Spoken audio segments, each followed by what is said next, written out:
Hi, I'm Maahi with Math Mentors, and today I'm going to introduce you to basic algebra. Algebra is the branch of mathematics that uses letters and symbols to represent numbers and relationships between them. Let's start by looking at a very basic equation like 3x plus 5 equals 11. To solve for x in this equation, we have to use something called inverse operations.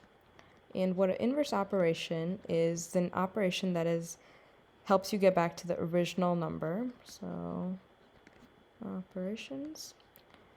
And the inverse of addition would be subtraction. Because if I add 3 to a number, the way to get back to my original number would be to subtract 3. Likewise, the inverse of multiplication would be division.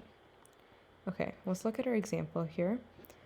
I want to get x by itself, so I have plus 5. So I can do the inverse of addition, which is subtraction, and subtract 5 from both sides. Now let's see what I have here. I have 3x, 5 minus 5 is 0, equals 11 minus 5 is 6.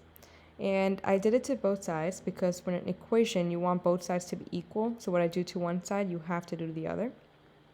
Now let's look here. We have 3 times x. So the opposite of multiplication is division. So I'm going to divide by 3, again on both sides. And 3 divided by 3 is 1. Let's see where we are now.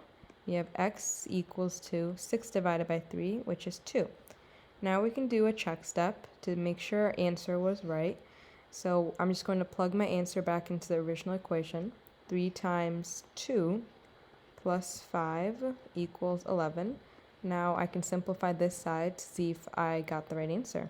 3 times 2 is 6 plus 5 equals 11. And 6 plus 5 is 11, so 11 equals 11. And that tells me my answer was right. Let's look at one more equation.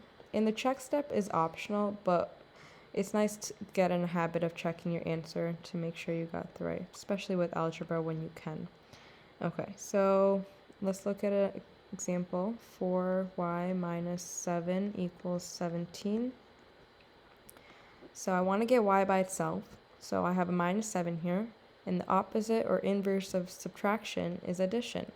So I can do add 7 on both sides because I want to keep them both equal. So now 7 plus 7 is 0. So I have 4y equals 17 plus 7, that's 24. Now I have 4 times y, so I'm going to do the inverse of multiplication, that's division. Okay, so now I have 4 divided by 4, that's 1, so y equals 6. Now I can do a check step in my head, just quickly. 4 times 6 minus 7 equals 17. 4 times 6 is 24, minus 7 is 17. And that is the right answer. So that was a very quick introduction to the basics of algebra, and I hope this video helped you. If you'd like to learn more about connecting with a math mentor like me, go to mathmentors.us.